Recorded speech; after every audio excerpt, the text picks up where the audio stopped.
It is day 29 in the 2018 Utah legislative session. Let's just get started. HB 136, Federal Lands Designation by Mike Noel. I love this bill. This is a great bill. But in the area of really, do we have to have legislation for this? But okay, let me explain why.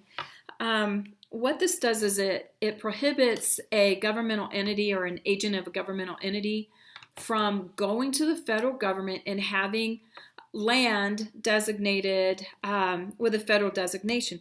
We already know that almost 70% of our land is already federally controlled, and much of that is locked up from access, and it really is an inhibiting factor to being able to better fund things like schools and transportation and healthcare.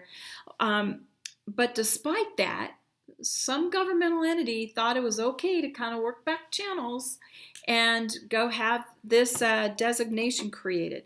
So some of us found out about it, started making noise, went to the congressperson that was behind this, said, please don't do this. Nobody even knows about it, under the radar.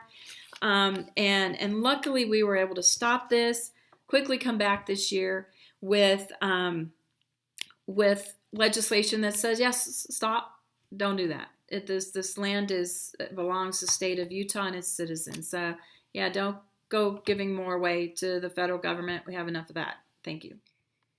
HB 111. This may be, this and one other one, but I've got two bills that really look at some fundamental things that are wrong with government. So let's just start. This is a water transparency bill. And before you get bored, it's a little bit interesting. So listen to what the problem is. We know that Utah is the second driest state in the nation. We also know that we have one of the fastest growing populations in the nation as well.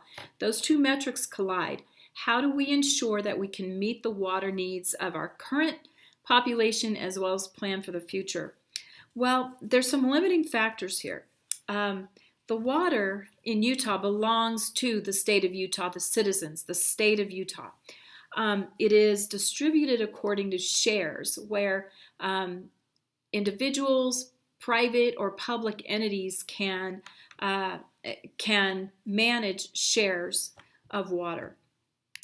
In our state constitution, however, cities are not allowed to sell or lease those shares.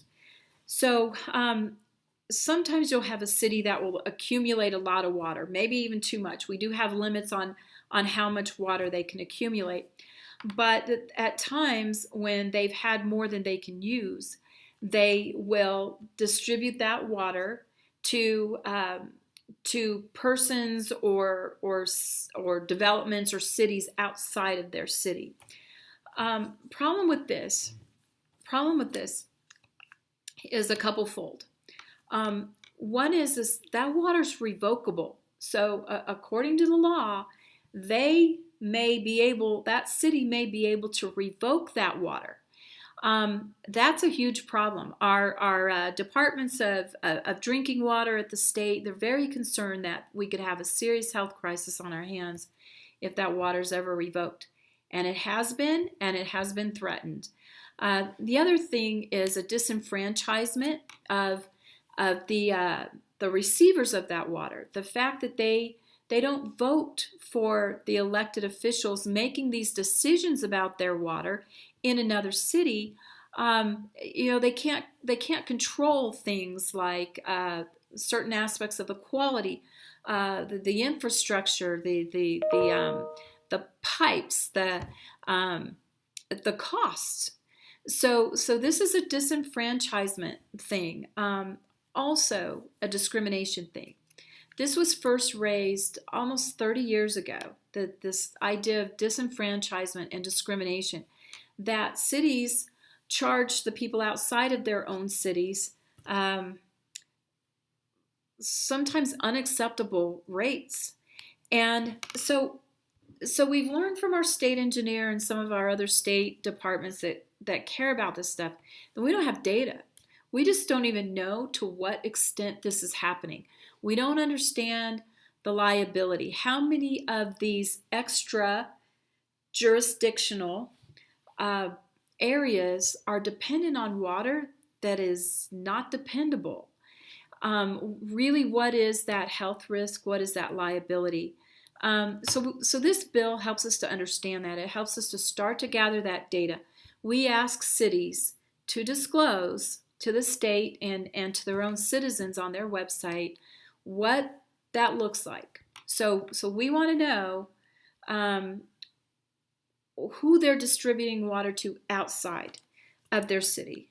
And we want to know what they're charging. We want to know what type of water it is. Very, very simple bill. And it starts to help us get a handle on what our real water situation is and what our water needs are. Guess who opposes? The cities that do this. The cities that distribute the water outside of their own cities, causing, once again, this disenfranchisement and discrimination, as well as some health liabilities and possibly even some economic liabilities. Houses and businesses aren't supposed to be built and underwritten with mortgages when there is not an absolute dedicated water source. So we've got some real potential problems on our hands. But the cities that are doing this, and let's say there probably aren't very many, but there are a few bigger offenders who are the most opposed to this. So listen to committee tomorrow morning. Look at the minutes from this meeting. See who opposes. It's the very people that are doing this. You got to ask yourself, why don't they want this transparent? Why don't they want us to know? They're fighting the bill. It's very simple. So, yeah, that's my fight today.